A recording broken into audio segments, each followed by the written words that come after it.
అధికారంలో ఉండే పార్టీ వాళ్ళ అగ్రనాయకుడు రాహుల్ గాంధీ వస్తే సరూర్ నగర్ స్టేడియంలో ఎంత అబాస్పాలైనరో 3 పార్లమెంటు నియోజకవర్గాల సమావేశం అది. ఒకటి కాదు, ఒక అసెంబ్లీ కాదు, లేకపోతే ఇంకోటి కాదు, 3 పార్లమెంటు నియోజకవర్గాల సంయుక్త సమావేశంలో వాళ్ళు కనీసం 2-3 వేల మందిని కూడా సమీకరించలేక ఆ రాహుల్ గాంధీ అనేట ఆయన వాళ్ళ అగ్రనాయకుడు ఆ బస్సులోనే కూర్చోవడం, ముఖ్యమంత్రి బయటకు వచ్చి బతిమాలుకోవడం, వచ్చిన డీసీఎం దించి తొందర స్టేడియంలో బొమ్మని చెప్పడం, ఇది స్పష్టమైన సంకేతం.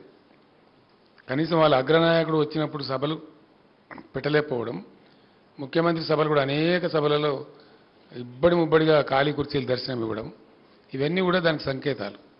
అంటే వాళ్ళ కార్యకర్తలలో కానీ వాళ్ళ నాయకుల్లో కానీ అసెంబ్లీ ఎన్నికల ఉన్నప్పుడున్న ఆ చొరవ, ఆ జోష్ కురవడింది.